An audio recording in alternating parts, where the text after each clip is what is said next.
आज आपल्या प्रत्येकाला माहिती आहे की मोठ्या प्रमाणात पाऊस झालाय, परंतु सत्य परिस्थिती राज्यातली काय आहे आपण पाहणार आहोत या बातमीपत्राच्या सुरुवातीलाच मान्सूनची खबरबात।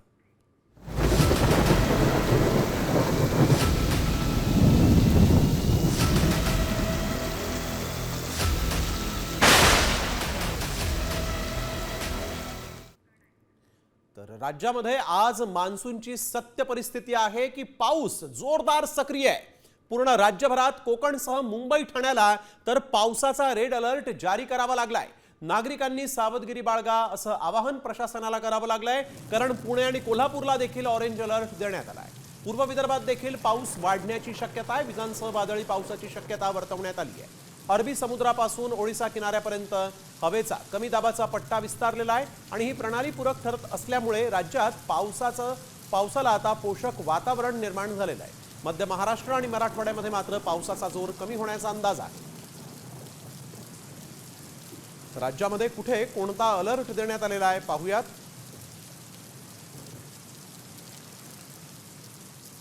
मुंबई, ठाणे, पालघर, रायगड, रत्नागिरी आणि सिंधुदुर्गला रेड अलर्ट जारी करण्यात आलाय। तर ऑरेंज अलर्ट आहे कोल्हापूर, सातारा आणि पुण्यात। सोबतच हवामान विभागाने येलो अलर्ट देखील जारी केलेले आहेत। नाशिक आणि नागपूर या दोन जिल्ह्यांमध्ये येलो अलर्ट जारी करण्यात आलेला आहे।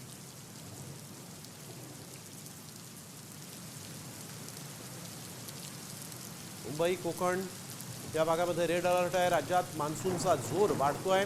येलो अलर्ट अमरावती, यवतमाळ, बुलढाणा, वाशिम, भंडारा या भागात देखील आहे। तर गोंदिया, गडचिरोली, चंद्रपूर, वर्धा, अकोला इथे येलो अलर्ट जारी करण्यात आलेला आहे। त्यामुळे राज्यात सर्वदूर सध्या पावसाची स्थिती आहे। तर मुसळधार पावसामुळे अंधेरी सबवे हा पाण्याखाली गेला। अंधेरी सबवेमध्ये 5 फुटांपर्यंत पाणी साचलं होतं। त्यामुळे अंधेरी सबवे वाहतुकीसाठी काही काळ बंद करण्यात आला होता। मुसळधार पाऊस झाला आहे आणि अंधेरी सबवे पाण्याखाली गेल्याचं पाहायला मिळालेलं आहे। आज दिवसभरात मोठ्या प्रमाणात पावसानं मुंबई आणि उपनगराला झोडपून काढलेलं आहे आणि अंधेरी सबवे जो आहे तो पाण्यात गेल्यानंतर इथं प्रशासनानं तातडीनं हा मार्ग जो आहे तो बंद केलेला आहे। मुंबईसह पश्चिम उपनगरात काल रात्रीपासून जोरदार पाऊस कोसळत आहे। सकाळपासून देखील मुंबईच्या पश्चिम उपनगरात जोरदार पाऊस कोसळल्याचं पाहायला मिळत आहे। मी सध्या उभा आहे अंधेरी पूर्व पश्चिमेला जोडणारा जो अंधेरी सबवे आहे। या सबवे परिसरामध्ये जर पाहिलं, हा सबवे हा सकल परिसर असल्यामुळे या ठिकाणी थोडे मुसळधार पावसानं कुर्ल्यातील अनेक भागांमध्ये पाणी साचलं होतं। कुर्ला स्थानकाच्या बाहेरील दुकानांमध्येही पाणी शिरलं होतं। तर कुर्ला रेल्वे ट्रॅकवर पाणी साचल्यानं रेल्वे वाहतूक जी आहे ती अत्यंत धीम्या गतीनं सुरू होती।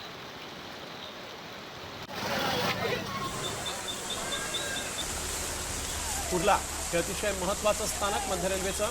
इथून हार्बर लाईन देखील आहे आणि मध्य रेल्वेची महत्त्वाची रेल्वे लाईन देखील इथूनच आहे। आणि याच कुर्ल्यामध्ये आपण बघतोय की रस्त्यावर हे पावसाचं पाणी आलं होतं। रेल्वे रुळावर देखील हे पावसाचं पाणी आलं होतं।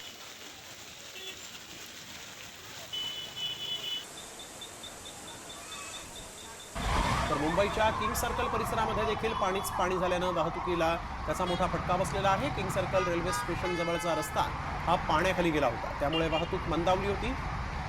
साचलेल्या या पावसाच्या पाण्याचा निचरा करण्यासाठी म्हणून बीएमसी मोठे पंपही इथं तैनात केलेले आहेत आणि त्यामुळे पाण्याचा निचरा झालेला आहे।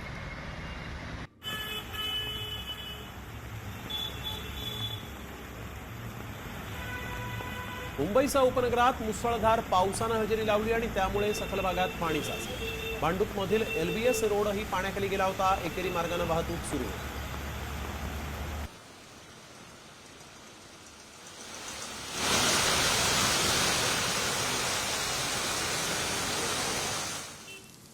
तर नवी मुंबईत देखील मुसळधार पाऊस झाला आणि या पावसानं वाशी सेक्टर 17 मध्ये वाशी प्लाझा परिसरात भिंत खचली होती आणि यावेळेस 3 सेकंदाने एका व्यक्तीचा जीव वाचला। यात अनेक वाहनांचंही नुकसान झालं।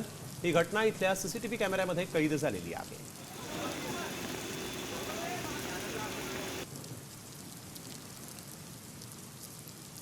नवी मुंबई शहरामध्ये मुसळधार पाऊस पडत आहे। वाशी मी इथं आहे, आपण पाहू शकता सायन पनवेल महामार्गावर वाशी प्लाझा नावाची इमारत आहे। मुसळधार पावसामुळे ही भिंत खेचली खचली आणि त्यामुळे मोठ्या प्रमाणात भिंत खचल्यामुळे पूर्ण वाहनांचं जे नुकसान झालेलं आहे आणि फायर ब्रिगेडचे जे आहेत कर्मचारी ते सुद्धा दाखल झालेले आहेत, ते सुद्धा जे वाहनं ते पाण्याखाली गेलेले आहेत भिंतीखाली ते सुद्धा काढण्यासाठी कर्मचारी इथे आपल्याला दिसून येत आहे। त्यामुळे संपूर्ण मुसळधार पावसामुळे मोठ्या प्रमाणात नुकसान झालेलं आहे। ही सुद्धा गाडी आपण पाहू शकता, ही सुद्धा गाडी मोठ्या प्रमाणात नुकसान झाले ते सुद्धा काढण्याचं काम आहे। मोठ्या प्रमाणात झाडे सुद्धा पडलेले आहे, त्यामुळे संपूर्ण फायर ब्रिगेड नवी मुंबई महानगरपालिकेचे कर्मचारी अधिकारी इथे आलेले घटनास्थळी पाहणी करण्यासाठी। त्यामुळे फायर ब्रिगेडचे अधिकारी सुद्धा पूर्णपणे काम करताना दिसून येत आहे। अशाच प्रकारे वाशी प्लाझा मध्ये इमारत भिंत कोसळल्यामुळे मोठ्या प्रमाणात नुकसान झालेलं आहे। कॅमेरामॅन अजित जाधवसह विकास मिरगणे, साम टीव्ही, नवी मुंबई। तर नवी मुंबईत देखील जोरदार पाऊस झालेला आहे आणि यामुळे वाशी, बेलापूर, खारघर, सानपाड्यासह तुर्भे भागामध्ये मोठ्या प्रमाणात पाणी साचलंय। पावसात काही ठिकाणी झाडं कोसळल्याच्या घटनाही घडलेल्या आहेत आणि यामध्ये पावसामुळे मोठ्या प्रमाणात नुकसान झालेलं आहे। तर मुसळधार पावसानं तुर्भे रेल्वे स्टेशन परिसर जो आहे तो देखील पाण्याखाली गेला होता।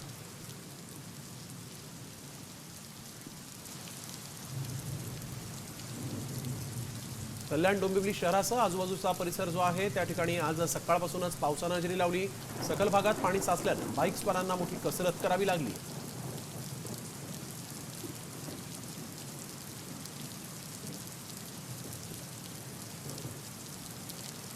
बदलापूर रेल्वे स्थानकाच्या पूर्वेकडील पादचारी पुलावर अक्षरशः पावसाच्या धारा लागल्याचं पाहायला मिळालं।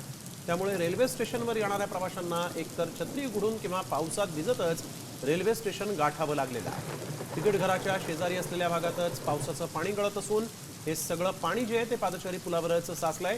त्यामुळे प्रवासी घसरून पडण्याची भीती होती। त्यामुळे लवकरात लवकर रेल्वे प्रशासनानं ही पाणी गळती बंद करावी अशी मागणी आता प्रवाशांनी केली आहे।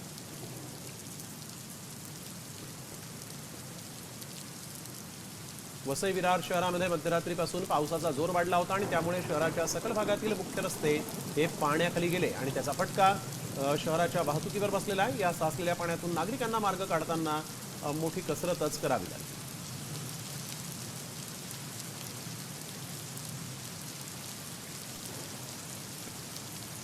पर्यटकांचं आकर्षण असणाऱ्या लोणावळ्यातील भुशी धरण हे अखेर ओव्हरफ्लो झालेलं आहे।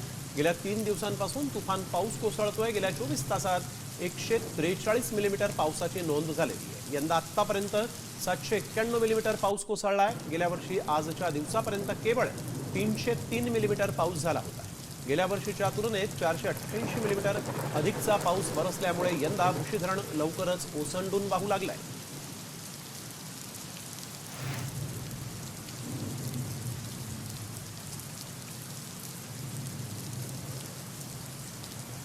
पुणे शहर आणि उपनगरामध्ये पहाटेपासूनच पावसाची रिपरिप तर काही ठिकाणी मोठ्या प्रमाणात पाऊस झालेला आहे। गेल्या 2 दिवसांपासून पुणे शहरात पावसाची दमदार बॅटिंग सुरू असल्यामुळे मुठा नदीच्या पात्रात पाणी पातळी सुद्धा वाढली आहे। पुण्याला पाणी पुरवठा करणाऱ्या धरण पाणलोट क्षेत्रामध्ये सुद्धा चांगला पाऊस होताना दिसतोय। परिणामी मुठा नदीची पाणी पातळी वाढली आहे। पुणे शहराला आज आणि उद्या अलर्ट जारी करण्यात आला आहे।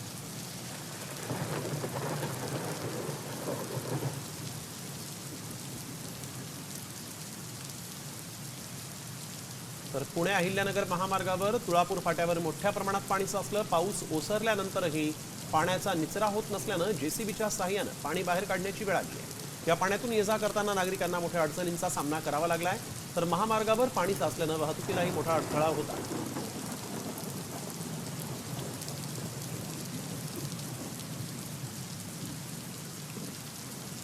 तर कोल्हापूर जिल्ह्यात पावसानं थैमान घातलंय। राधानगरीमध्ये पावसाचा जोर वाढला असून तिथल्या मौजे चौके गावातला एक पूल वाहून गेलाय। पूल वाहून गेल्यामुळे वाहतूक बंद करण्यात आली आहे। सध्या इथल्या लोखंडी पुलावरून केवळ वाहतूक सुरू आहे।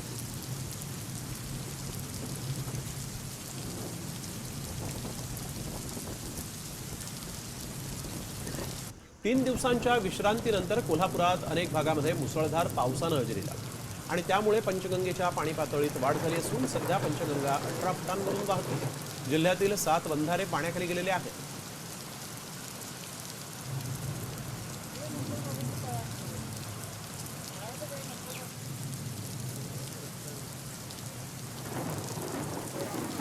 रात्रभर कोसळणाऱ्या मुसळधार पावसामुळे रत्नागिरी जिल्ह्यात जनजीवन पूर्णपणे विस्कळीत झाले। संततधार पावसानं जिल्ह्यातील अनेक नद्यांची पातळी जी आहे ती ओलांडलेली आहे। शास्त्री नदीच्या पाणी पातळीतही प्रचंड मोठी वाढ झाली। त्यामुळे संगमेश्वर इथल्या रामपेठ बाजारपेठेत पूर परिस्थिती निर्माण झाली आहे। या पुरामुळे अनेक व्यापाऱ्यांच्या दुकानांमध्ये तसंच नागरिकांच्या घरांमध्येही पाणी शिरलं। रामपेठ बाजारपेठेतील मुख्य रस्तेही पाण्याखाली गेल्यानं वाहतूक आणि जनजीवन ठप्प झालेलं आहे।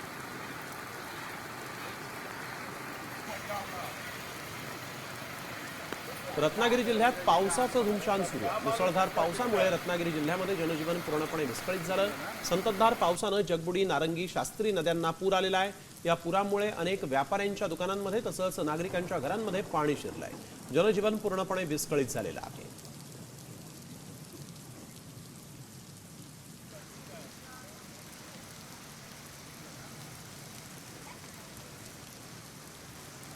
रत्नागिरीमध्ये मुसळधार पावसाचा फटका बसलेला आहे। फणसवणे तसंच कळंबस्ते गावांचा संपर्क तुटलाय। शृंगारपूर, नायरी या गावाचाही संपर्क तुटलाय। रत्नागिरीला आज पावसाचा रेड अलर्ट जारी करण्यात आलेला आहे।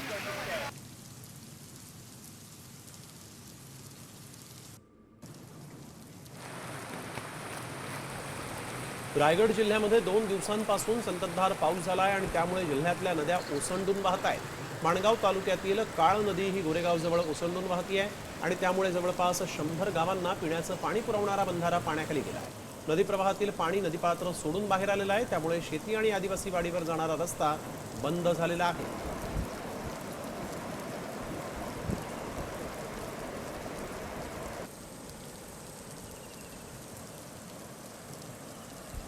रायगडमध्ये जोरदार पाऊस झाला आणि यामुळे इथल्या नद्यांच्या पाणी पातळीत वाढ झाली। मुसळधार पावसामुळे अंबा आणि कुंडलिका नदीच्या पाणी पातळीत मोठी वाढ झाली आहे। या दोन्ही नद्यांनी इशारा पातळी ओलांडली। शिवकालीन वरवटणे पुलाला पाणी लागल्यानं नागोठणे शहराला जोडणारा पूल हा वाहतुकीसाठी बंद करण्यात आला। त्यामुळे नागरिकांना पर्यायी मार्गाचा वापर करावा लागणार आहे आणि त्यामुळे परिसरातील नागरिकांना सतर्कतेचा इशारा देण्यात आला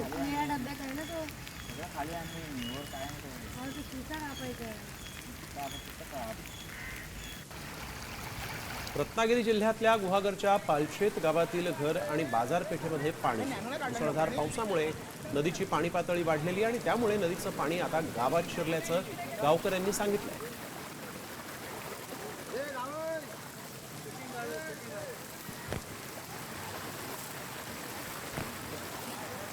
रत्नागिरीच्या संगमेश्वरमध्ये मुसळधार पावसानं भूस्खलन झालेलं आहे। धामणी गोळवडीतील डोंगर भाग हा अचानक खाली आला। धामणीमध्ये रात्री 3 तास मुसळधार पाऊस झाला आणि त्यामुळे डोंगराखाली असलेली विहीर मातीनं भरून गेली आहे। डोंगराखाली असलेल्या पोफळीच्या बागेचंही पावसानं मोठं नुकसान केलं आहे।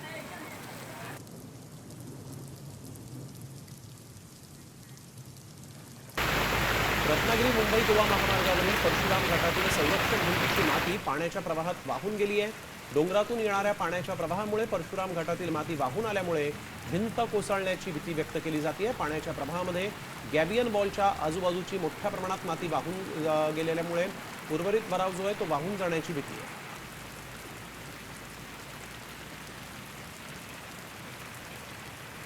पावसाचा मुंबई गोवा महामार्गाला फटका बसला आहे। कशेडी घाटामध्ये दरड कोसळली आहे। दरड कोसळल्यामुळे वाहतुकीवर मोठा परिणाम झालेला आहे। दरड हटवण्याचं काम सध्या युद्ध पातळीवर सुरू आहे।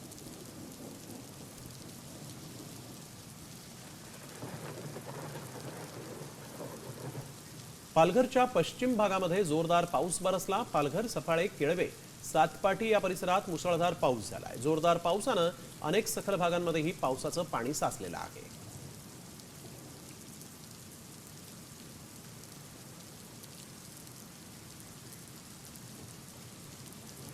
त्र्यंबकेश्वर रस्त्यावरील पिंपळगाव गरुडेश्वर भागामध्ये ढगफुटी सदृश्य पाऊस झालाय। ढगफुटी सदृश्य पावसानं परिसरातील शेती पिकांचं मोठ्या प्रमाणात नुकसान झालं। पावसाच्या पाण्यानं शेती पिकं वाहून गेलेली आहेत तर काही ठिकाणी शेतजमिनीची माती देखील वाहून गेल्याची घटना घडलेली आहे। मुसळधार पावसानं रस्त्यांना नदीचं स्वरूप आल्याचं इथं दिसलं।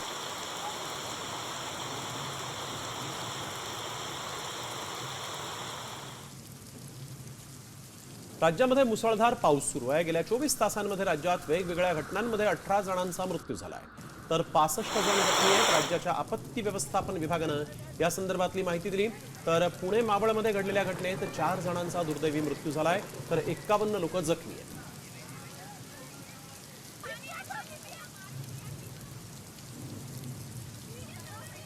विश्वगंगा नदीत मायलेकी बुडाल्या आहेत तर धर्माबाद नांदेडमध्ये 5 जण बुडले आहेत तर कुंडमाळामध्ये काल आपण बघतोय 4 जणांचा दुर्दैवी मृत्यू झाला।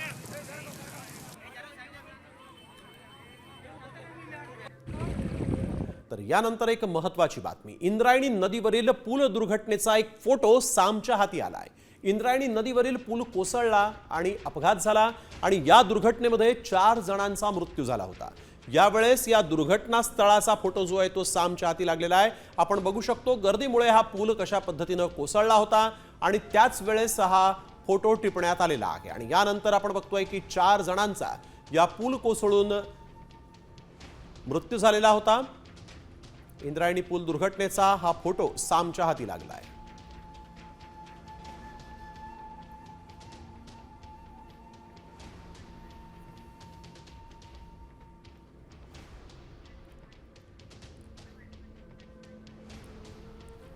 तर फादर्स डेलाच चिंचवडच्या बाप लेकावर काळानं घाला घातलाय. इंद्रायणी नदीवरील कुंडमळा पूल दुर्घटनेत रोहित माने आणि विहान माने यांचा दुर्दैवी मृत्यू झाला आहे, तर शमिका माने या गंभीर जखमी आहेत. त्यांच्यावर एका खासगी रुग्णालयामध्ये उपचार सुरू आहेत. रोहित माने एका नामांकित कंपनीमध्ये IT अभियंता होते. रोहित माने आपली पत्नी शमिका आणि मुलगा विहान यांच्यासोबत कुंडमळा परिसरात पर्यटनासाठी गेले होते, मात्र पूल दुर्घटनेचे ते बळी ठरले.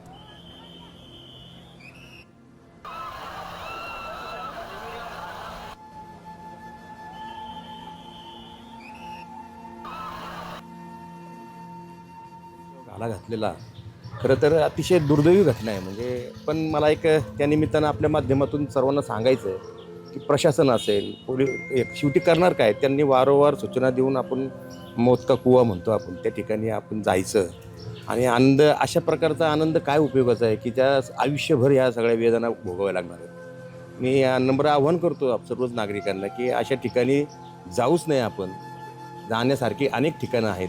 अशा पद्धतीने आपल्याला मी आवाहन करतो. तर इंद्रायणी पूल दुर्घटनेप्रकरणी सदोष मनुष्यवधाचा गुन्हा दाखल करा अशी मागणी करण्यात आली. ही मागणी कोणी केली आहे आणि सरकारकडून सर्वसामान्यांच्या डोळ्यात कशी धुळफेक केली जाते आणि याच सगळ्या परिस्थितीनंतर राज ठाकरेंनी काय सवाल उपस्थित केला आहे पाहूयात सविस्तर या स्पेशल रिपोर्टमध्ये.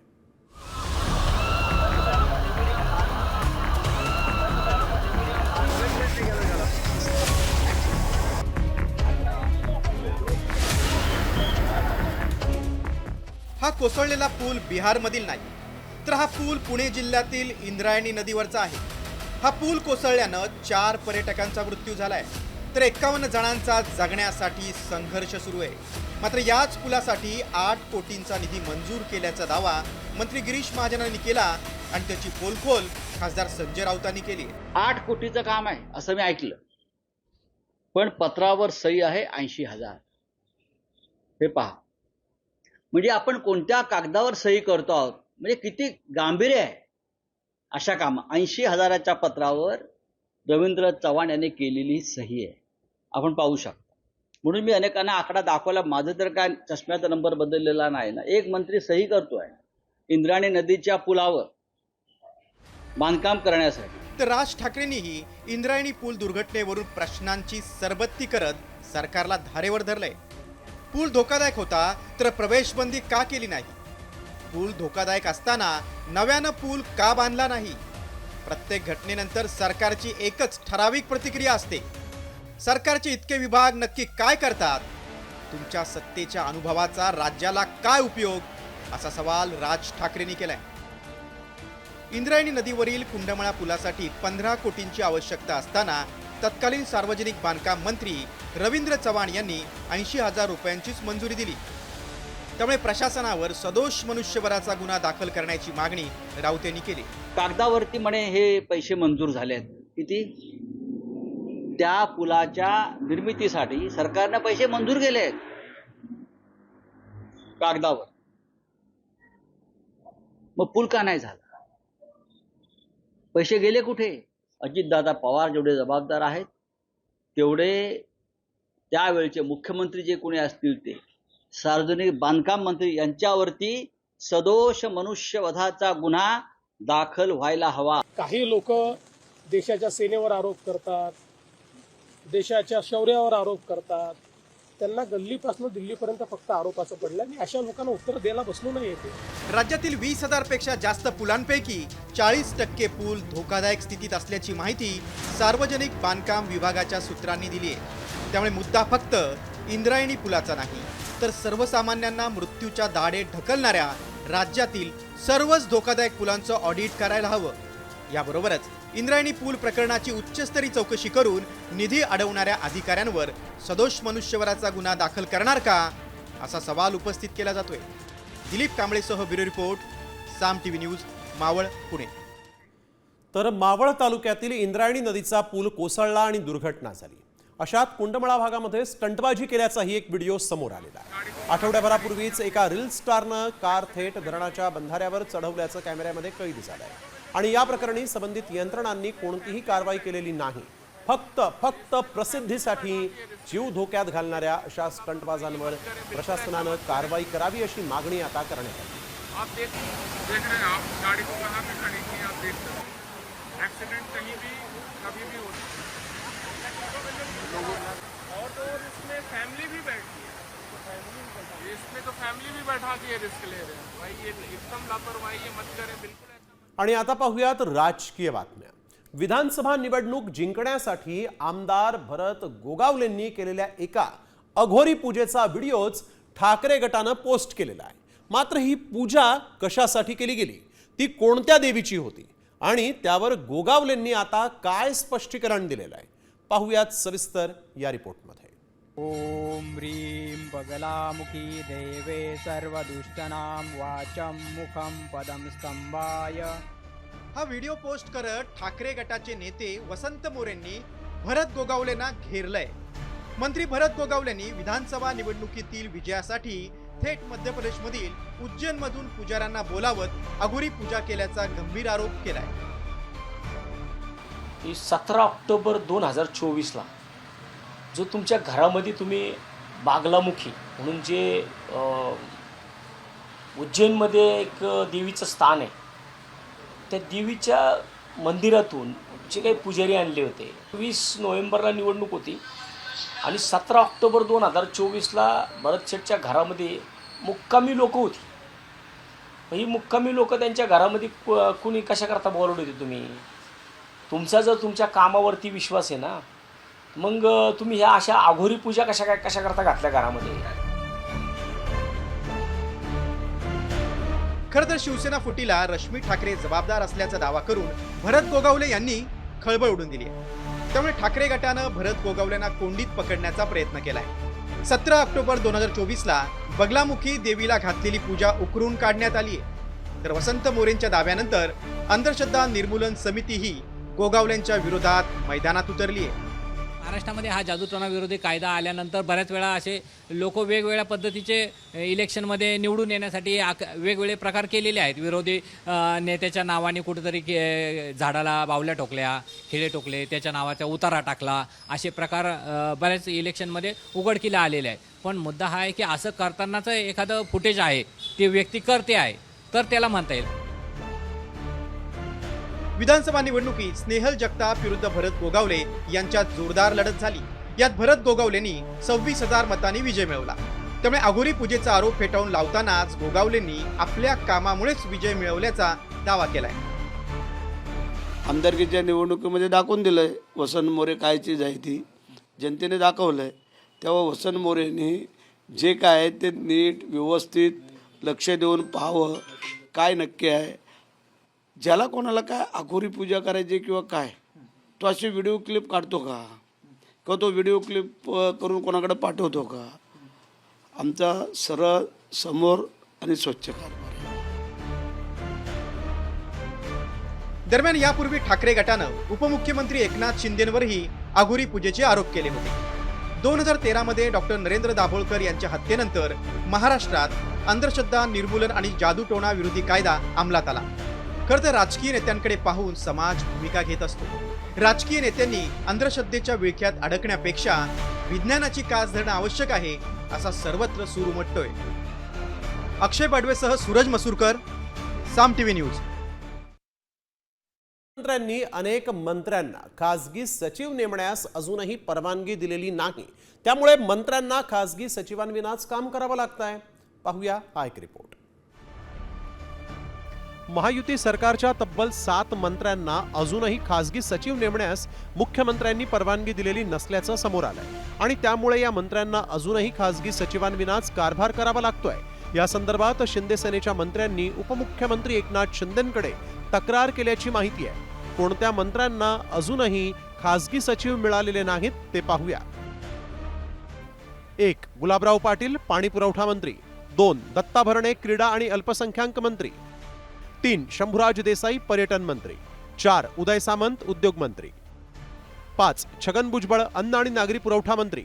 6. गणेश नाईक, वन मंत्री। 7. संजय राठोड, जलसंधारण मंत्री। महायुती सरकार स्थापन होऊन तब्बल 6 महिने उलटले, मात्र तरीही या मंत्र्यांना खासगी सचिव मिळालेले नाहीत। त्यामुळेच महायुती सरकारमध्ये सारं काही आलबेल नाही, अशीच जोरदार चर्चा राजकीय विश्वात रंगली आहे। तर संजय राऊत आणि त्यांचा पक्ष पनवती आहे अशा शब्दात मंत्री चंद्रकांत पाटलांनी राऊतांवर टीका केली। 68 नगरसेवक उद्धव ठाकरेंना सोडून शिंदेंकडे गेले, त्यामुळे 68 ठिकाणी आधी माणसं शोधा असाही टोला त्यांनी लगावलेला आहे।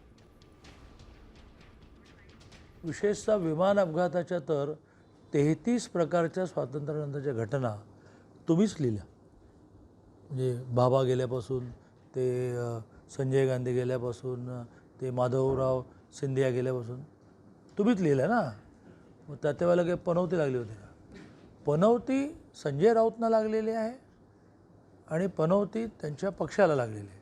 68 नगरसेवक कालपर्यंत सिटिंग उद्धवजींचे एकनाथ शिंदेकडे गेले। 68 ठिकाणी माणसं शोधा आधी। तर वळूया पुढील बातमीकडे। उपमुख्यमंत्री अजित पवारांनी धीरूभाई अंबानी यांचा उल्लेख करत एक विधान केलं होतं। पंपावर पेट्रोल सोडूनच धीरूभाई अंबानी कोट्याधीश झाला असं विधान अजित पवारांनी केलं। तर अंबानींबाबत वेगळ्या शब्दाचा उल्लेख केला असेल तर राजकारण सोडेन असं स्पष्टीकरण मग अजित पवारांनी दिलेलं आहे। मला सहकार टिकवायचं नसतं तर मी पंप काढले असते का? काही करू ना, माझी गोरगरिबांची मुलं लागली नसती त्या कामाला। पंपावर मुलं लागलं हे मला कमी पडायचं आहे आणि पंपावरच पेट्रोल सोडून धीरूभाई अंबानी कोट्याधीश झाला। तुम्हाला सगळ्यांना मी खरेदी विक्री संघ मार्केट कमिटीच्या पेट्रोल पंपाची माहिती देत असताना असं म्हणालो, ह्या देशाची एक व्यक्ती म्हणजेच धीरूभाई अंबानी हे स्वतः पेट्रोल पंपावर पेट्रोल सोडण्याचं काम करत होते। हे चॅनेलवाले वेगळंच काहीतरी दाखवतात की अजितनी वेगळा उल्लेख केला। मी त्या चॅनलवाल्याला सांगू इच्छितो, मी जर वेगळा काही शब्द वापरलेला असेल तर राजकारण सोडेल, राजकारण। वळूया पुढील बातमीकडे। एका हत्येच्या घटनेनं शिर्डी हादरली। ही हत्या 7 अल्पवयीन मुलांनी करून क्रूरतेचा कळस गाठला। या हत्येचं कारण ऐकून तुम्ही हादरून जाल। पाहुयात या रिपोर्टमध्ये। अल्पवयीन मुलांची सैतानी पार्टी, बर्थडेच्या पार्टीसाठी हत्या, मुलांच्या कृत्यानं शिर्डी हादरली। लहान थोरांपासून सगळ्यांनाच हल्ली बर्थडे पार्टीचं आकर्षण असतं, पण याच बर्थडे पार्टीसाठी चक्क एका माणसाचा जीव गेलाय। होय, बर्थडे सेलिब्रेशनसाठी पैसे हवेत म्हणून एका व्यक्तीला धारधार चाकून भोसकून मारलंय। धक्कादायक बाब म्हणजे ही हत्या करणारी अल्पवयीन मुलं आहेत। नशेच्या आहारी गेलेल्या 7 मुलांनी सपासपा वार करून गणेश चत्तर यांचा जीव घेतलाय। गणेश चत्तर यांचं अपहरण आणि खून नेमका कसा करण्यात आला पाहूयात। चत्तर यांनी राहता हद्दीत दुचाकीवरील तरुणांकडे लिफ्ट मागितली। तरुणांनी निर्जन स्थळी नेत गणेश चत्तर यांना लुटलं। त्यानंतर मारहाण करत चाकू भोसकून हत्या केली। चत्तर यांच्या खिशातील मोबाईल देखील चोरला। बर्थडे पार्टीसाठी 4,500 रुपयांना मोबाईल विकला। पैसे हवेत म्हणून खून केल्याची आरोपींनी कबुली दिली। कोपरगाव पोलीस आणि शिर्डी पोलीस यांच्याकडील दाखल वेगवेगळ्या गुन्ह्यांचे धागेदोरे जुळत असल्यानं गणेश चत्तर यांच्या खुनाचा उलगडा झालाय। पोलिसांनी या प्रकरणी नेमकं काय सांगितलंय पाहूयात। जो एकाचा वाढदिवस होता त्याच्या अनुषंगाने त्यांनी त्या माणसाकडे पैशाची मागणी केली। सुरुवातीला त्यांना काही पैसे देखील दिले, परंतु नंतर त्याच्याकडे पैसे नसल्याने त्याने त्यांना विरोध केला असता त्यांच्यामध्ये त्या दरम्यान वादावादी झाली आणि या वादावादीतूनच त्यांच्यातील एकाने त्याच्यावर वार केले आणि जे बाकीच्या आरोपींनी त्याला मदत केली आणि यामध्ये त्या माणसाचा मृत्यू झालेला आहे. अल्पवयीन नशेखोर आरोपींनी वाढदिवसाच्या पार्टीसाठी निष्पाप व्यक्तीचा जीव घेतल्यानं चत्तर कुटुंबियांवर दुःखाचा डोंगर कोसळलाय. गणेश चत्तर यांच्या मागे पत्नी आणि 2 मुलं असा परिवार आहे. आमच्या माणसाची यात चूक काय असा सवाल कुटुंबियांनी केलाय. तर अशा बाल असू नाही तर शहाणे असो, तर आमचं म्हणणं एकच आहे का आमच्या निर्दोष माणसाला येणे असं मारलं. त्याचे आई वडील म्हातारे, वडील 80 वर्षाचे, आई 70 वर्षाची. आपला मुलगा गेला ह्या वयामध्ये, आता 80 वर्षाच्या बापाला किती मोठं दुःख झालं. शिर्डीतली वाढती गुन्हेगारी पोलीस प्रशासनासमोर मोठं आव्हान आहे.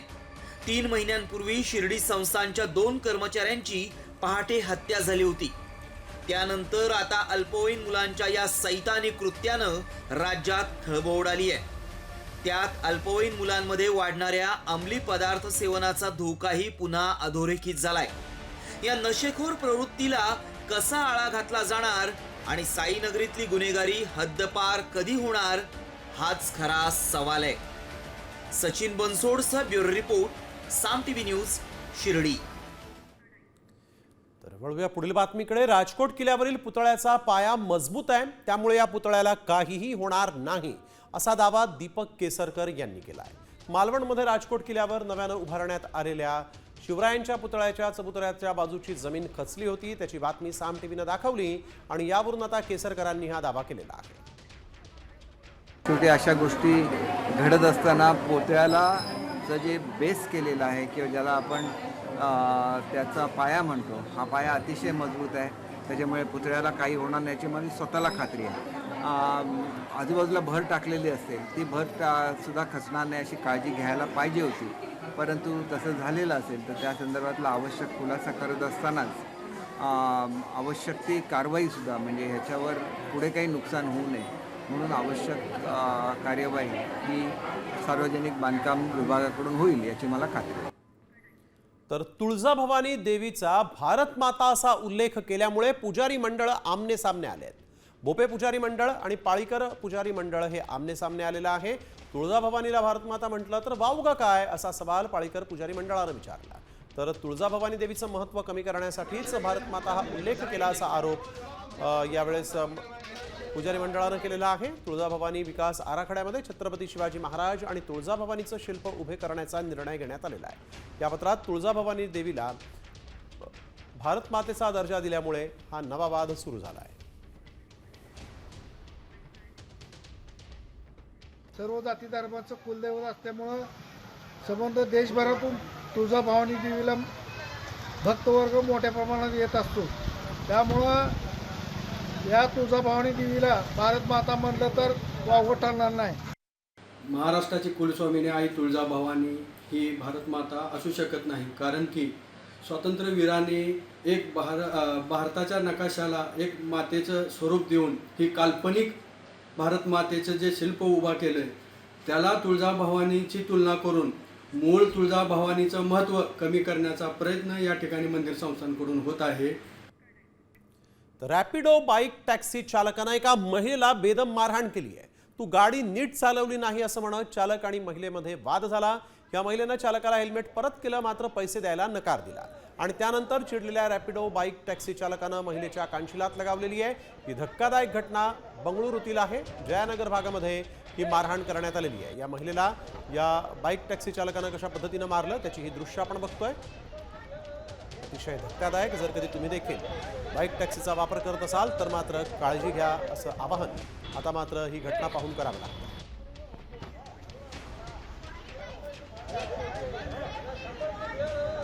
They booked under different sections and police inquiry because initially no one came forward to give complaint. After coming to know the police, the moment police came to know of the incident, we have secured the victim and we have convinced her to give a complaint. She was not ready to give a complaint, so the complaint is being taken right now. There is nothing concerned with local and this thing. This is an event has taken place, a crime has taken place. We will take action after that. उकाड्यापासून सुटकेसाठी अनेकांचा आधार cooler असतो, मात्र हाच cooler तुमच्या जीवावर उठू शकतो. आम्ही असं का म्हणतोय पहा. कूलर उठतोय जीवावर.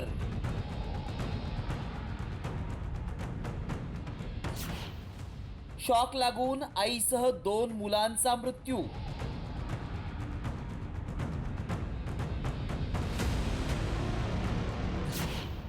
कूलर वापरताय, खबरदारी घ्या.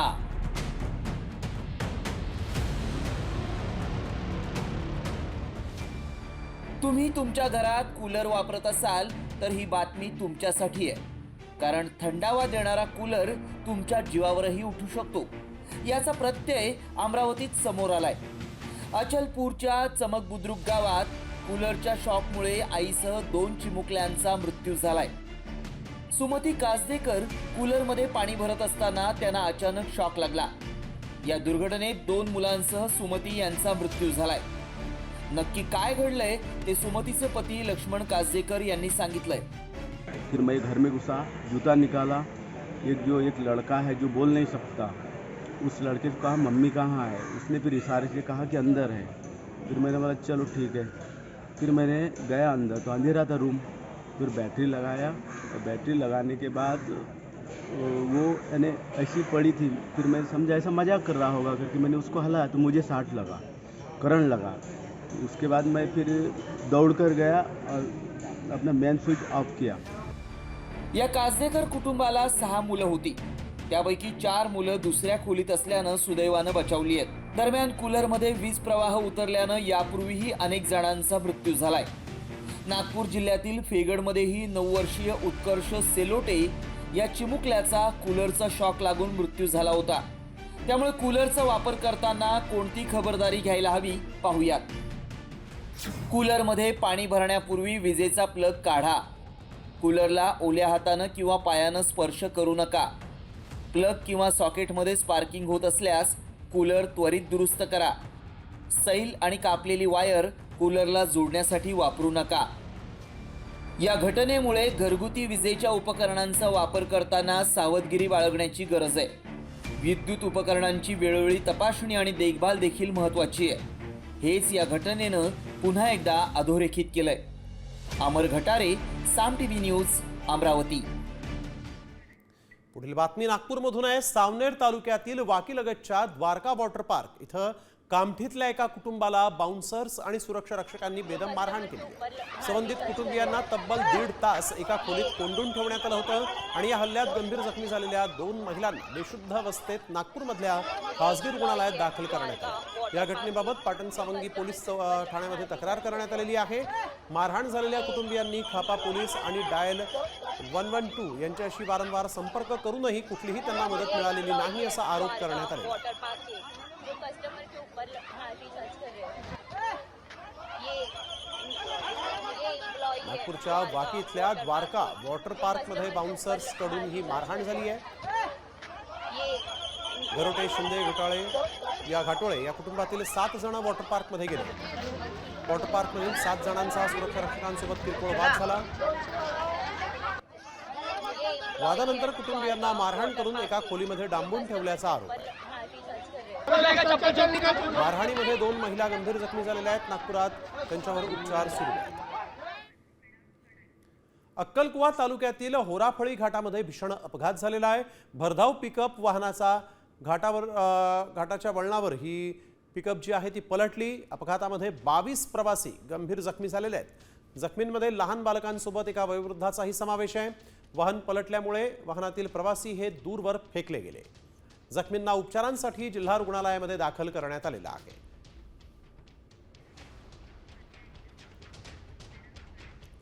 पुण्यात भटक्या कुत्र्यांनी 2 लहान मुलांवर हल्ल्याचा प्रयत्न केला. यामध्ये एक मुलगा किरकोळ जखमी झालाय.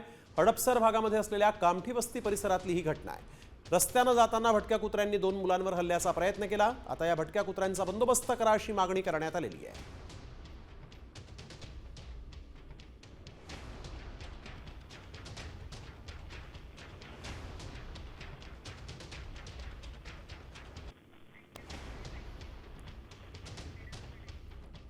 वळूया पुढील महत्त्वाच्या बातमीकडे. जितकं मोठं घर तितकाच सोसायटीला द्यावा लागणारा मेंटेनन्स जास्त असतो.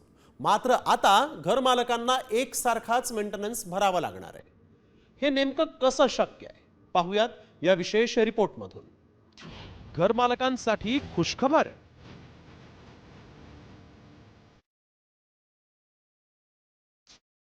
सगळ्या घरांना एकसारखाच मेंटेनन्स?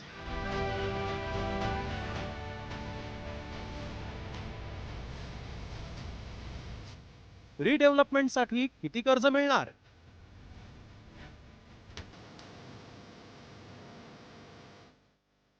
मध्यमवर्गीय नोकरदारांना मोठं घर खरेदी करताना अनेक वेळा घराच्या देखभालीपोटी भराव्या लागणाऱ्या शुल्काचा विचारही करावा लागतो. मात्र आता तुमचं घर कितीही स्क्वेअर फूटचं असलं तरी तुम्हाला एकसारखा मेंटेनन्स सोसायटीला द्यावा लागणार आहे.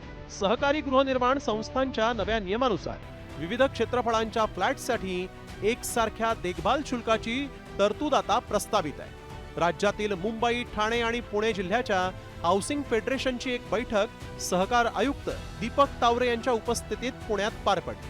त्यावेळी महाराष्ट्र सहकारी संस्था अधिनियम 1960 मधील कोणत्या मुद्द्यांवर चर्चा झाली पाहूयात.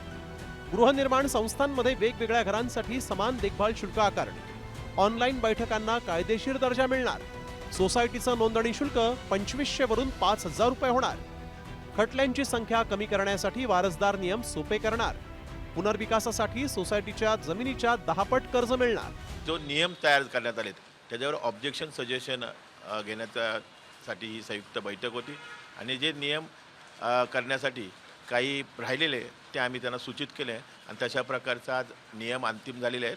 थोड्याच दिवसात ते प्रसिद्ध करतील. नियम प्रसिद्ध झाल्यानंतर आम्हाला बायलॉज करण्यासाठी योग्य पडेल, सोयीस्कर होईल आणि गृहनिर्माण सहकारी संस्थेच्या पदाधिकाऱ्यांना, सभासदांना गृहनिर्माण सहकारी संस्थेचं कामकाज करण्यासाठी त्याचा उपयोग होईल. नव्या नियमांसंदर्भात हरकती आणि सूचना दाखल करण्याची मुदत 15 मे पर्यंत होती आणि त्यानंतर नुकत्याच पार पडलेल्या बैठकीतील अंतिम मसुदा राज्य शासनाला पाठवण्यात येणार आहे.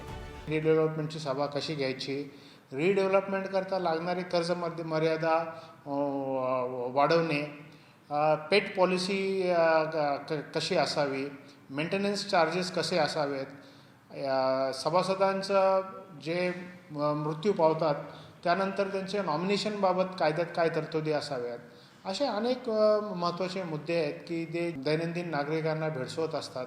ते कायदे सुटसुटीत करावेत, सोपे व्हावेत, ह्या दृष्टीने आमची चर्चा झाली. दरम्यान सहकारी गृहनिर्माण संस्थांच्या नव्या नियमामुळे रिडेव्हलपमेंट, कर्ज मर्यादा, मेंटेनन्स दर या संदर्भातील नियम आणि अटी आता सोप्या होणार का याचीही उत्सुकता आहे. अक्षय बडवेसह ब्युरो रिपोर्ट, साम टीव्ही न्यूज.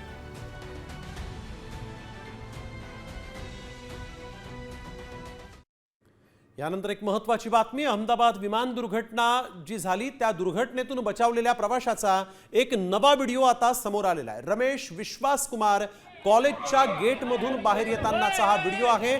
मृत्यूच्या दाढेतून बाहेर येतानाचा हा व्हिडिओ यावेळेस समोर आलेला आहे. रमेश विश्वास कुमार जे आहेत ते कशा पद्धतीनं बाहेर आले त्यावेळेसचा हा व्हिडिओ आपण बघतोय. प्रचंड आगीचे लोट या ठिकाणी होते आणि त्याच वेळेस रमेश विश्वास कुमार हे जखमी अवस्थेत असताना तिथून बाहेर आलेले आहेत.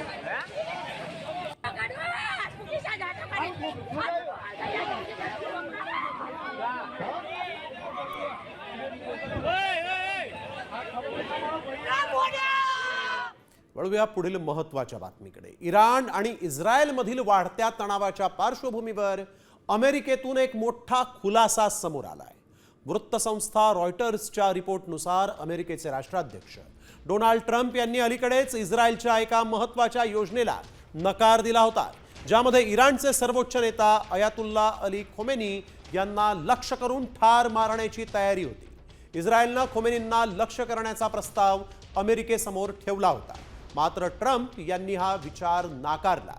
इराणनं अजूनपर्यंत एखाद्या अमेरिकन व्यक्तीला मारलंय का असा प्रश्न विचारला गेला. नसेल तर मग जोपर्यंत इराण तसं करत नाही तोपर्यंत आपण त्यांच्या राजकीय नेतृत्वाला लक्ष्य करण्याबद्दल विचारही करणार नाही असं ट्रम्प यांनी म्हटलेलं आहे.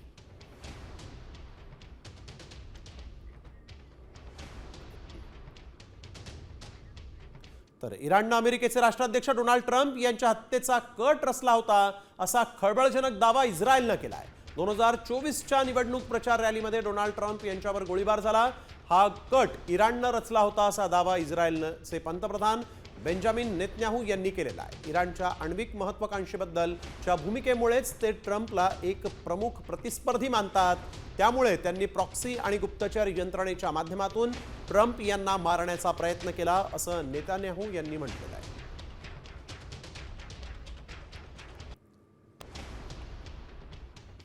आता इराण आणि इस्रायलमधील युद्धासंदर्भातली महत्त्वाची बातमी. इराण आणि इस्रायलमधील युद्धात पाकिस्ताननं उडी घेतलेली.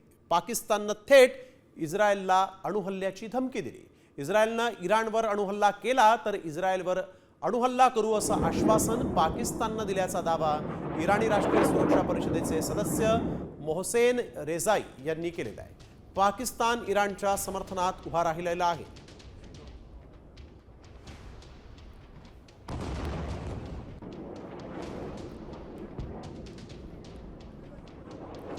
तुम्ही पैसे उधळताना अनेकांना पाहिलं असेल, मात्र माकडाला असं पैसे उधळताना पाहिलंय का? पाहूयात बातमी 60 सेकंदात. तुम्ही माणसांना नोटा उधळताना नक्कीच पाहिलंय. कधी लग्नात, कधी बारमध्ये, तर कधी अगदी मस्तीत. मात्र माकडाला नोटा उधळताना तुम्ही कधी पाहिलं नसेल. एका माकडानं चक्क माणसासारख्या नोटा उधळल्यात. या नोटा 10-20च्या नव्हे बरं का, त्याही 1-2 नव्हे, तर चक्क 500च्या नोटांचं बंडलच या माकडाच्या हाती आलं आणि त्यानं या सर्व नोटा एका झाडावर बसून उधळून लावल्यात. आता तुम्हाला प्रश्न पडला असेल, या माकडाच्या हाती नोटांचं बंडल आलं कुठून? तर एका पर्यटन स्थळावर एका पर्यटकाच्या हातातला नोटांचं बंडल या माकडानं हिसकावून नेलं आणि हा माकड थेट झाडावर जाऊन बसला. झाडावर बसून या माकडानं बंडलमधून एक एक नोट काढत भिरकावून दिली. केरळच्या कोडैकनालमध्ये हा विनोदी प्रकार घडलाय. कर्नाटकच्या पर्यटकाच्या हातून माकडानं थेट 500 रुपयांच्या नोटांचं बंडलच हिसकावून नेलं आणि हे माकडच या पर्यटन स्थळावरचं आकर्षणाचं केंद्रबिंदू ठरलं.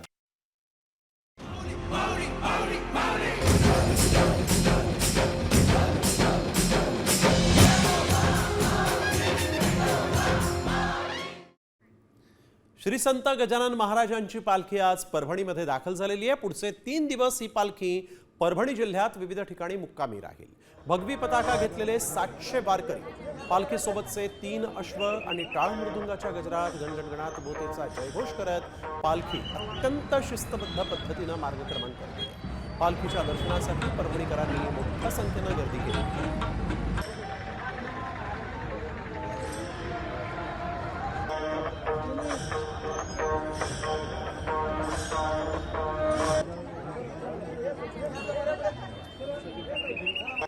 त्र्यंबकेश्वर मधून निघालेल्या संत निवृत्तीनाथ महाराजांच्या पालखीचं अहिल्यानगरमध्ये आगमन झालं. टाळ मृदुंगाचा गजर करत मोठ्या संख्येनं वारकरी या पालखी सोहळ्यामध्ये सहभागी झाले.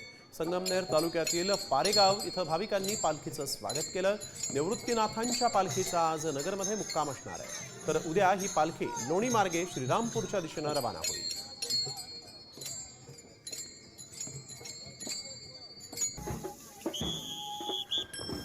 आषाढी वारीसाठी पंढरपूरच्या दिशेनं निघालेल्या मुक्ताईंची पालखी जी आहे ती जालन्यातील काळजारा इथं मुक्कामी आहे. मुक्ताईंच्या पालखीनं खानदेश विदर्भाचा प्रवास करत मराठवाड्यामध्ये प्रवेश केलेला आहे. जालना जिल्ह्यात पालखीचं जल्लोषात स्वागत करण्यात आलं.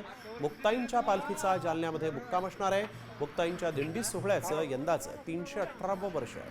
दरम्यान शिवसेना आमदार अर्जुन खोतकर यांनी मुक्ताईंच्या पालखीचं दर्शन घेतलं आहे.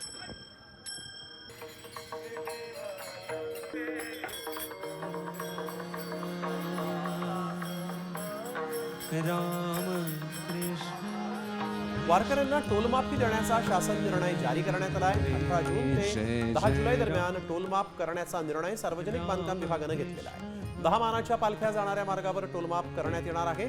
वारकरी मानाच्या पालख्या घेऊन जाणारे तसंच भाविक यांच्याकडून टोल घेण्यात येणार नसल्यानं त्यांना मोठा दिलासा मिळाला आहे. जय जय राम राम कृष्ण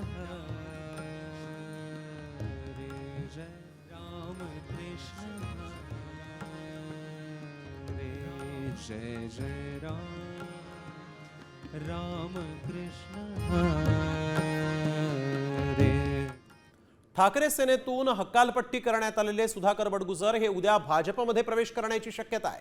नाशिकमधील भाजप आमदार सीमा हिरेंच्या बडगुजरांच्या प्रवेशाला जाहीर विरोध आहे. मात्र त्यांच्या विरोधाला डावलून बडगुजर यांना भाजपमध्ये प्रवेश दिला जाणार असल्याच्या वृत्ताला भाजपचे शहर अध्यक्ष सुनील केदार यांनीही दुजोरा दिलेला आहे. त्यामुळे ठाकरे गटानं ज्या बडगुजर यांची हकालपट्टी केली ते आता उद्या भाजपमध्ये पक्षप्रवेश करणार आहेत. त्यातल्या विविध भागातल्या पदाधिकारी नेत्यांचे इतर पक्षातल्या त्याच्यामुळे प्रवेश उद्या या असं निश्चित नाही, पण या आठवड्यात प्रवेश होणार. कोण कोण प्रमुख आहेत ज्यांचे प्रवेश होणार? प्रमुख नावे तसे काही आमच्याकडे आलेली नाही, पण प्रवेश होणारे ह्या सूचना आलेल्या आहे आम्हाला. आणि आता बातमी व्हायरल सत्याची. लाडक्या बहिणींना आता सरकार मोफत वॉशिंग मशीन देणार आहे. होय, केंद्र सरकार महिलांना वॉशिंग मशीन देणार आहे. मात्र हे आम्ही म्हणत नाही, तसा दावा करण्यात आलेला आहे. खरंच सरकार मोफत वॉशिंग मशीन देणार आहे का, याची मग आम्ही पडताळणी केली आणि त्यावेळेस काय सत्य समोर आलं पाहूयात. लाडकींसाठी केंद्राची फ्री वॉशिंग मशीन योजना. सरकार महिलांना मोफत वॉशिंग मशीन देणार.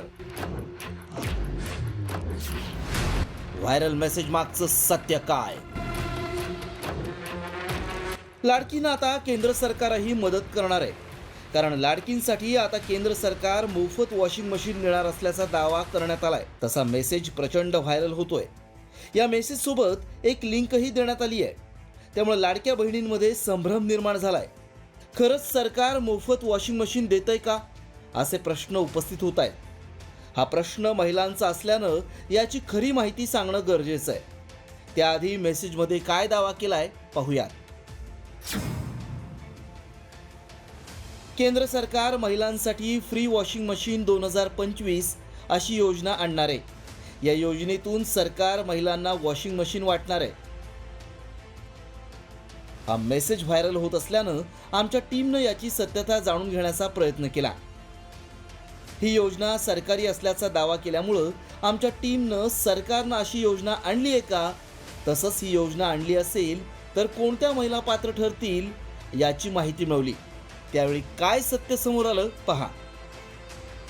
फ्री वॉशिंग मशीन अशी सरकारची योजना नाही. लाडकींसाठी फक्त महाराष्ट्र सरकारचीच योजना आहे. 1500 रुपयांशिवाय लाडकींसाठी इतर कोणतीही योजना नाही. फ्री वॉशिंग मशीनचा दावा दिशाभूल करणार आहे. सध्या सरकार नवनवीन योजनांची घोषणा करतंय. कधी लाडका भाऊ तर कधी लाडका शेतकरी अशा योजना सुरूच असतात.